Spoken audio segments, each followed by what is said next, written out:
1 week ago, I took this $2,000 powerful expired domain from Otis Global with a domain rating of 29 and 144 referring domains and redirect that domain to my LinkedIn Parasite post.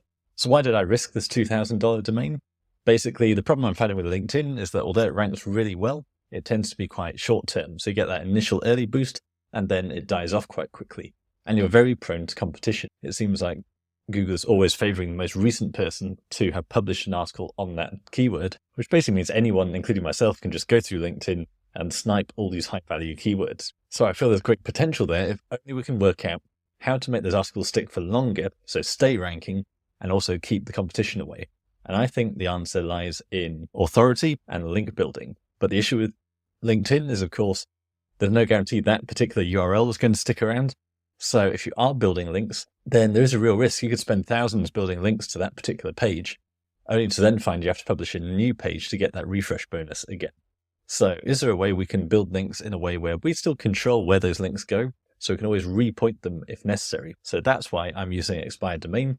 So I found a niche relevant expired domain, $2,000 from Otis Global.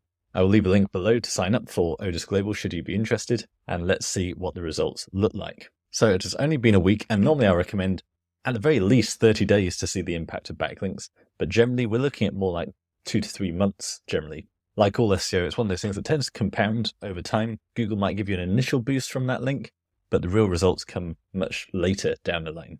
So the sooner you start link building, the better. Just as the sooner you build a website, the sooner you get optimized content on there, the better.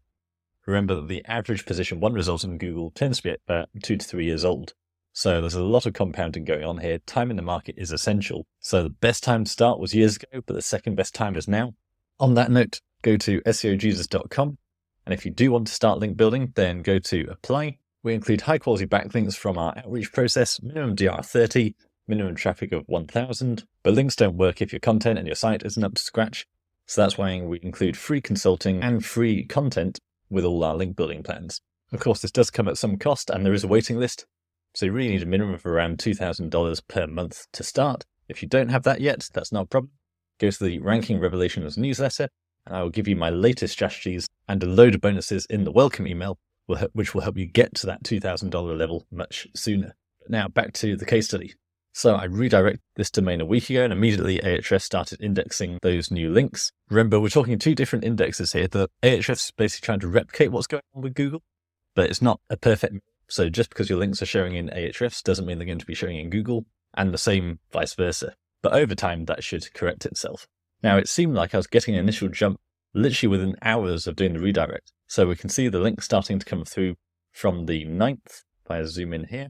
So originally this page had 1 referring domain, and then the very next day it had 13. Now at that point, there was no impact on traffic. But by 2 days later, we can see the referring domains has gone up to 62, and the traffic has gone up to 4,590 from 3,100. Now, that could just be normal volatility. I wasn't going to immediately do this big reveal results video at that point. In fact, we initially got a bit of pullback. When you're doing link building, you still have normal volatility. You'll still be up and down loads. We're talking about long-term trend, signal versus noise. So it's not about little ups and downs. It's about the long-term trend. And even then, pages do tend to drop a little bit after doing link building. And that's because Google's got what's called the random document algorithm. You can actually find this patent if you do enough digging. Remember, really advanced SEOs, they will do this digging into Google. Obviously, isn't going to go public with a lot of how its algorithm works, but we do have patents as that's publicly available information. And more recently, we've had the recent antitrust trials, which have revealed some quite startling revelations. But in this case, we're looking at patent number 8924380. And ironically, we can find that on patents.google.com. So you can see the whole document here. But fundamentally, what it means is it's an anti-spam measure, which means when a page starts getting links, traditionally, that means that page should go up. But obviously, this has been abused for years and years. So Google introduced this little curveball, basically, where you build some links and you briefly get a minor drop in rankings. And basically, the object of this is anyone who's doing manipulative link building then will panic and then take away those links. And then Google got to you. That's a manipulated link. You added it, then you took it away again when we dropped your traffic. So the important thing with the random document algorithm is just to ignore it. So that's why it's very common when link building. You can see some fluctuations and sometimes a bit of pullback, but it really doesn't last long. because when that link stays, Google knows that's an earned link, supposedly, and then the traffic goes through the roof. One of the best examples I've seen of this was one client in the high-value finance niche, where they had a page that was getting some rankings but not really doing anything, and that's because they needed backlinks. As soon as we started building backlinks, we only built 11 to this page, traffic took off. And bear in mind, each of these clicks is worth something like $30 to $40. So even though it's not the highest volume traffic page, it is extremely valuable traffic. Each one of these deals can be worth millions of dollars. So traffic was flatlined, not really doing anything. Then we started link building. You can see in the blue the correlation between building links and traffic. So traffic in orange, blue is link. So built a couple of links and there was an initial bit of traction, but then we can see very clearly how the traffic increase followed the link building. So links went up at the end of May, traffic then followed in July. So like I say, a month to 3 months, that's quite standard to actually see results from link building. But then what happens? So we go from this flat line, single digits of traffic per month, suddenly up to a peak of 53 traffic per month. So basically 10x'd in the space of a couple of months. And then it pulls back right down to 36. So roughly a third cut off. But we didn't change anything with the links. In fact, we just left it as it was. And then it returned and then just kept on climbing to then hit an all-time high of 133. So that's more than a really big increase based on the single digits they were at before. Now, this should tell you, if nothing else, it is far too early to be doing this case study. 1 week is just not enough to get reliable data. Having said that, we do have some pretty stark patterns showing. So there was that initial bit of pullback. That's literally a day's worth of pullback. We're at the absolute micro level here, so we shouldn't really be analyzing this. But it's very clear. Over the next couple of days, that traffic rocketed. So the peak for this page, when it had that new page freshness bonus, was 9,500. The redirect happened on the 8th of February. And then just 1 week later, we are up to 7,000 traffic after being in a pit of despair of 3,100. So we've more than doubled the traffic of this page, with the only variable really being time and links. So is this just coincidence based on time? I don't think so. We see a clear correlation with the links. And remember, we are hitting this page really hard. We have taken a DR29 domain with 144 referring domains and just slamming it at a single LinkedIn page. Remember, Parasite SEO performs very differently to most normal SEO. We're no longer talking about necessarily a 2 to 3 month waiting period from publishing the content to building links, anything like that. Everything with Parasite SEO tends to be really fast and everything gets indexed really quickly. What I want to see next is, does this trend continue? How high does this climb and does it stay there? Subscribe to my channel and I will keep you up to date. But what has this done to my revenue? So this particular affiliate offer has been climbing nicely over time. I think January 22nd was when we started and was kind of an incomplete week. We only had started with $71. The following week was $270.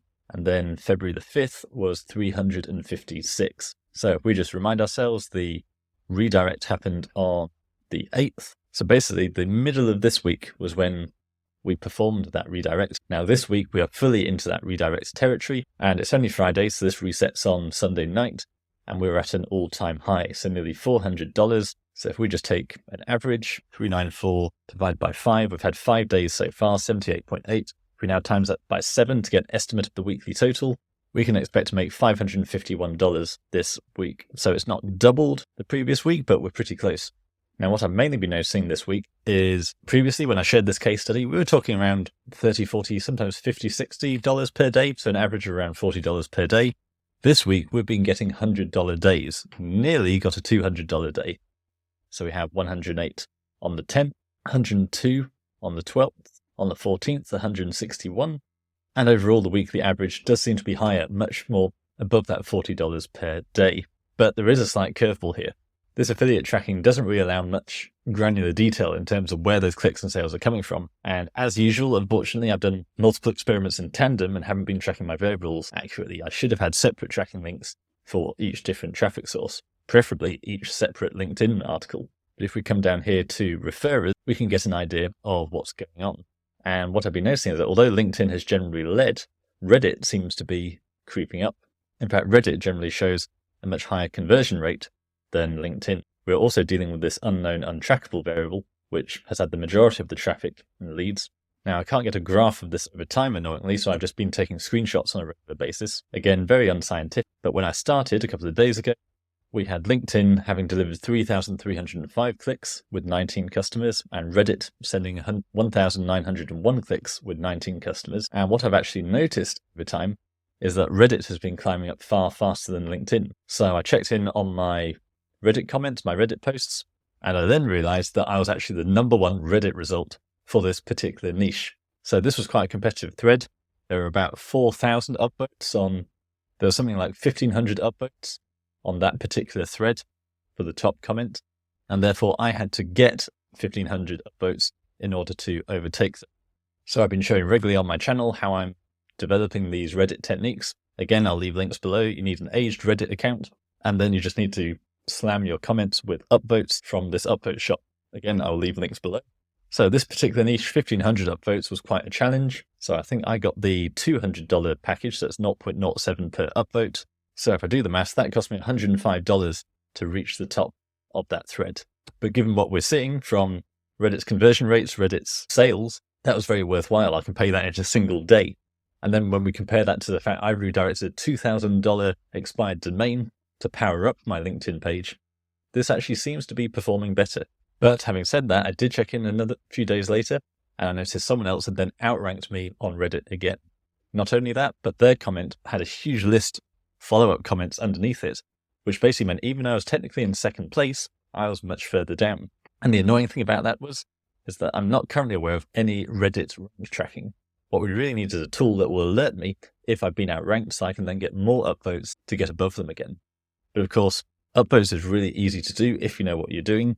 So I think the danger with Reddit as this gets more and more crowded is we're now just in an arms race of who can buy more upvotes. At least with SEO, it's quite complex in terms of your topical authority, your content, the backlinks. It's a lot more nuanced. Whereas Reddit, it's easy to gain, but therefore the competition is going to be much harder to beat as well. So it seems like I'm going to have to be constantly buying a couple of hundred upvotes a week to maintain my positioning on that Reddit. And that's assuming the other person doesn't up their game as well. So longer term, I think there's still scope that LinkedIn might actually prove best, but it is very disappointing seeing just how slowly it's crept up. So a few days ago, LinkedIn was at 19 customers, and today it's still only at 21 customers, even though we're seeing that big climb in traffic. What we don't know is how this unknown variable is divided. I'm assuming that's going to be a 50-50 split because Reddit and LinkedIn should both have an equal amount of untrackable users, but I've got absolutely no proof of that. This could be massively weighed in LinkedIn's favor or in Reddit's favor. So this all happened just in a week or two. So what we really need to try and establish is the long-term trend. I don't want a business where I've got to be monitoring all my Reddit posts all day, every day. It could be a great side hustle if you're trying to escape a day job, something like that. But maybe there's a way we can build a process so that someone else can do that for me. But like I say, if everyone just increases their upvotes, then it might not be so sustainable. But if we just step back a bit and just see the macro view, I've sent nearly just over 11,000 clicks, which has resulted in 2,000 free signups, which has resulted in 117 customers, which has given me an unpaid commission of $902. I've already been paid about $200 from this offer. So one way or another, whether it's LinkedIn, whether it's Reddit, I am already up to $1,000 for this offer. Also, a lot of these are actually recurring signups. So if I scroll through, the cancellation rate does seem to be very high. But if I skip ahead as far as I can, these are my oldest referrals who are either intending to renew or have just forgotten about that they've signed up for it. So it's going to be very interesting in about 2 weeks' time to see what the churn rate is on these. Because if they are happy with the product and they don't cancel, then they're going to give me money, mailbox money every month. So time will tell. I really prefer LinkedIn as a medium just because publishing a good quality editorial article, including prominent calls to action and holding it there, is much more appealing to me, especially when I only have to do it once, rather than monitoring 100 different Reddit threads and trying to stay under the radar, leaving comments and hoping I don't get blocked. But if nothing else, what a good demonstration of just how powerful backlinks are. So within a matter of days, we've more than doubled the traffic of this Parasite post. That is the power of backlinks. And even with all the changes in AI and Google, they both that have been and are coming up, I really don't see that changing in the near future. Because what better way is there to assess good quality content than how many other pages have recommended it? Exactly how academic publishing works, exactly what Google borrowed years and years ago. And I expect the future of generative search is going to be no different.